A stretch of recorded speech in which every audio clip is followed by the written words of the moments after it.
Movie का start New York के apartment से होता है। वहाँ एक बच्चे एलेक्स को दिखाया जाता है जिसमें हॉरर स्टोरी लिखने का टैलेंट होता है और उसे हॉरर स्टोरी लिखना पसंद भी होता है। लेकिन आज रात वो थोड़ा सैड होता है और वो सोचता है कि आज रात अपनी लिखी हुई तमाम स्टोरीज को जला देगा। इस पर इसके पेरेंट्स ये फील करते हैं कि ज्यादा हॉरर पसंद करने की वजह से। वहीं एलेक्स अपने फादर की ये बात सुन लेता है और वो अपना बैग लेता है और घर से बाहर आ जाता है और वो वहाँ लगी लिफ्ट के जरिए रूम में जाना चाहता था ताकि वो अपनी सारी हॉरर बुक्स को जला सके। लेकिन सडनली एक फ्लोर पर आकर लिफ्ट रुक जाती है। इसके ट्राई करने के बाद भी वो नहीं चलती। वहीं उसे सामने वाले अपार्टमेंट से एक लाइट नजर आती है। जब वो उसे चेक करने के लिए जाता है तो देखता है कि वहाँ इसकी फेवरेट हॉरर मूवी चल रही होती है और वहीं एक पंपकिन पाई पड़ी होती है जो इसकी फेवरेट होती है। जब एलेक्स उसे खाता है तो साथ ही बेहोश हो जाता है और जब इसे होश आता है तो देखता है कि वो खुद को एक अजीब सी जगह पर पाता है। जैसे ही वो चेक करने के लिए आता है तो वो देखता है कि इस रूम का डोर तो क्लोज होता है। वहीं उसे कबर्ड में बच्चों के कपड़े नजर आते हैं और उसी टाइम वो एक विंडो को देखता है। वहाँ जाकर अपने पेरेंट्स को आवाज देता है लेकिन वहाँ तो कोई नहीं होता। फिर वो विंडो से कूदकर बाहर जाने की ट्राई करता है लेकिन वो दोबारा उसी रूम में आ जाता है और रूम की लाइट खुद अपने आप ऑफ ऑन होने लगती है। तो वहीं एक ड्रोनी आवाज आती है जो इसका नाम पूछती है। एलेक्स को वहाँ एक ब्लैक शैडो नजर आता है जिसे देखकर वो डर जाता है। वो ब्लैक शैडो एक विच होती है और वो इससे पूछती है कि तुम में कोई स्पेशल बात है। लेकिन एलेक्स घबराया होता है, उसे कुछ समझ नहीं आता। वहीं विच एलेक्स को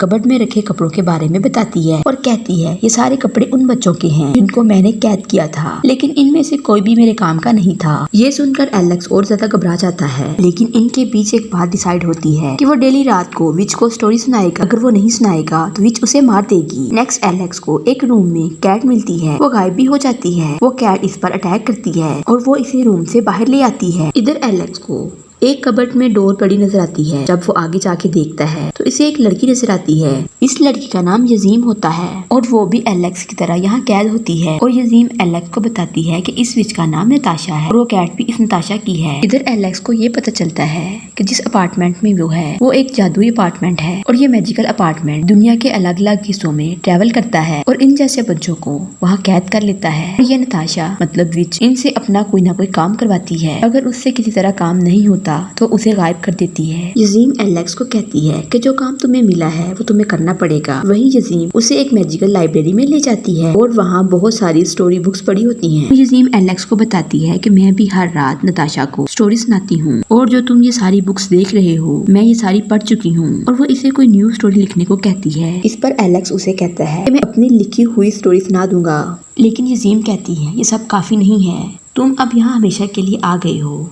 अगर तुम जिंदा रहने चाहते हो तुम्हें इसे कोई नई स्टोरी सुनाना होगी। दूसरी तरफ नताशा बाहर से आती है और वही डोर खुला देखकर भागने लगता है। लेकिन अचानक वहाँ दीवार बन जाती है और नताशा को भी पता चल जाता है कि एलेक्स ने यहाँ से भागने की ट्राई की है। नताशा उसे वार्न करती है कि दोबारा ऐसा सोचना भी मत। रात को एलेक्स नताशा को अपनी पहली स्टोरी सुनाता है। अभी वो देखता है कि नताशा खुद पर ब्लू परफ्यूम लगाती है। उसी टाइम वहाँ सब कुछ हिलने लगता है। नताशा एलेक्स को स्टोरी स्टार्ट करने को कहती है। स्टोरी का नाम होता है द प्लेग्राउंड, जिसमें एक बच्चा अपनी मरी हुई फ्रेंड को लास्ट टाइम गुड बाय करने के लिए ग्रेवयार्ड आता है और वहाँ कुछ बच्चों की सोल उसे वहाँ जबरदस्ती अपने पास रोकने की कोशिश करते हैं। लेकिन इस बच्चे की फ्रेंड उसे बचा लेती है और कहती है कि वो दोनों बहुत अच्छे फ्रेंड रहेंगे। इसके बाद वो दोनों अपने अपने रास्ते पर चले जाते हैं, मतलब उन दोनों के रास्ते अलग हो जाते हैं। और जैसे ही इसकी स्टोरी एंड होती है वहाँ सब कुछ हिलने लगता है। नताशा को ये देखकर बहुत गुस्सा आता है। तभी वो एलेक्स को हैप्पी एंडिंग चेंज करने को कहती है। लेकिन एलेक्स किसी भी तरह चेंजिंग करके इस बच्चे को दोबारा किसी तरह से ग्रेवयार्ड में ले आता है और जिससे वो हमेशा के लिए वहाँ कैद हो जाता है। और जैसे ही स्टोरी की सैड एंडिंग होती है तो वहाँ हिलना सब बंद हो जाता है। इस पर नताशा उसे वार्न करती है कि नेक्स्ट टाइम तुम्हारी स्टोरी का हैप्पी एंडिंग नहीं होना चाहिए। वो इसकी स्टोरी वाली बुक को देखती है और कहती है कि तुम्हें कुछ नया लिखना होगा। नेक्स्ट एलेक्स लाइब्रेरी में बैठकर बहुत सोचता है लेकिन इसके माइंड में कोई भी न्यू स्टोरी नहीं आती।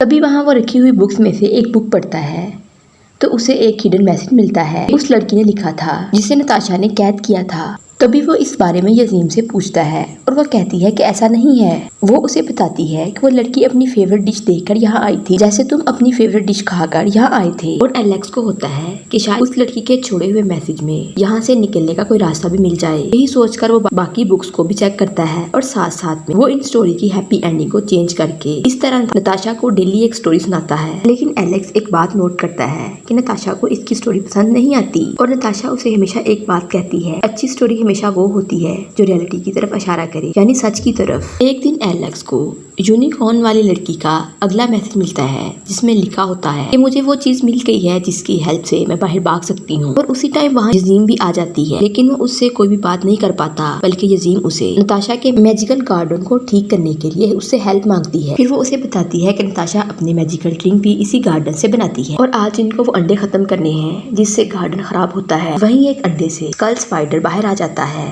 वो सारे अंडों को खत्म करके उस स्पाइडर को पकड़ने की ट्राई करते हैं। वहीं यजीम उसे पकड़कर बाहर फेंकती है। दूसरी तरफ कैट इस स्पाइडर को पकड़ने के चक्कर में जाल में फंस जाती है। एलेक्स कैट को बचा लेता है और नताशा गार्डन में तबाही मची देखकर यजीम को टॉर्चर करती है और एलेक्स से ये कहकर बचा लेता है, सारी मिस्टेक मेरी थी, तुम इसे छोड़ दो। नताशा दोनों को वार्निंग देते हुए छोड़ देती है। इधर यजीम एलेक्स को एक दवा बनाकर देती है और वो इसे कैट पर लगाता है। अब कैट इन दोनों के साथ क्लोज होने लगती है। एलेक्स यजीम को बताता है कि मेरी स्टोरी तो खत्म होने वाली है और हमें कुछ भी करके यहाँ से भागना होगा, लेकिन वो इसे समझाती है कि ऐसा नहीं हो सकता। यहाँ सिर्फ दो रास्ते हैं, एक वो जिसे तुमने यूज किया और दूसरा जो नताशा यूज करती है, लेकिन वो इस रास्ते की हमेशा छुपा कर रखती है। एलेक्स बहुत वरी होता है और कहता है मेरे मरने का टाइम आ गया है।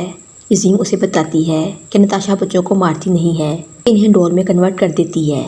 फिर वो इसे वही डॉल सिखाती है और कहती है ये सब मेरे फ्रेंड थे, नताशा ने इन सब को एक एक करके डॉल बना दिया है। वहीं एलेक्स एक बात नोट करता है कि इन सब डॉल के हाथ में कुछ ना कुछ होता है, लाइक वॉच, ब्रेसलेट, रिंग, इस टाइप की कोई ना कोई चीज़।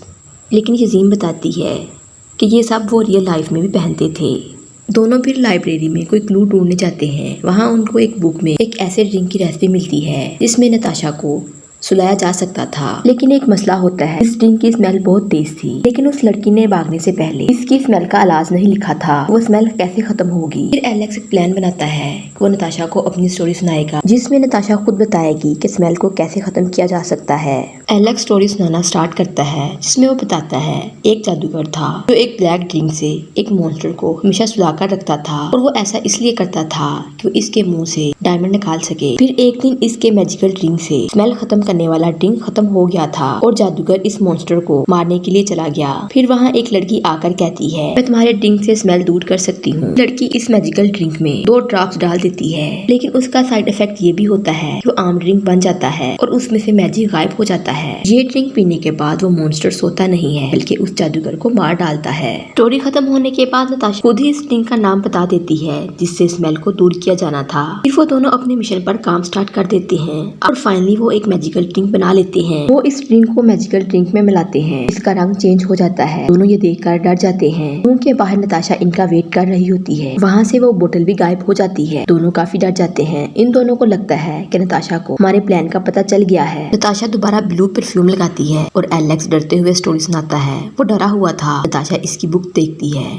वहाँ कोई स्टोरी नहीं होती। ये देखकर नताशा काफी गुस्से में होती है और इन दोनों को डॉल बनाने लगती है। तभी वो बेहोश होकर गिर जाती है, जिसे कैट आती है और ये लोग समझ जाते हैं कि कैट ने इसकी परफ्यूम में ये ड्रिंक मिला दिया है। वो वहाँ से की लेकर निकलते हैं। जब वो डोर खोलते हैं तो देखते हैं कि आगे एक जंगल होता है। जब ये दोनों थोड़ा आगे आते हैं तो देखते हैं तो दोनों वहाँ चॉकलेट की बनी हट को देखते हैं। जैसे ही चॉकलेट खाते हैं बेहोश हो जाते हैं। जब होश में आते हैं तो तीनों देखते हैं कि इनको कैद कर लिया होता है। तभी कोफीन में एक सोई हुई विच नजर आती है, जिससे ब्लू लाइट निकलकर परफ्यूम की बोतल में जा रही होती है। वही नताशा आकर सारी रियलिटी बताती है कि रियल विच यही है और इन परफ्यूम के जरिए मैं इसका मैजिक खींचती हूँ। ये विच ही मुझे यहाँ कैदी बनाकर लाई थी और ये बच्चों को खाया करती थी। ये मेरे सारे फ्रेंड्स को खा गई है और जैसे तैसे करके मैं इसकी फेवरेट बन गई। मैं मैजिकल ड्रिंक की हेल्प से यहाँ भागने में कामयाब हो गई। जब मैं अपने घर वापस गई तो मैंने देखा मेरे पेरेंट्स वहाँ नहीं थे। फिर मैं वापस इसी जगह पर आ गई क्योंकि मेरे पास कोई और जगह नहीं थी जाने के लिए। फिर मैंने असली विच को सुला दिया और इसकी जगह ले ली। ये दोनों जान जाते हैं कि ये वही लड़की है जिसके क्लू हमें मिले थे। फिर अचानक से जमीन हिलने लगती है। ये सब उसी सोई हुई विच की वजह से हो रहा होता है। नताशा बताती है कि हॉरर स्टोरी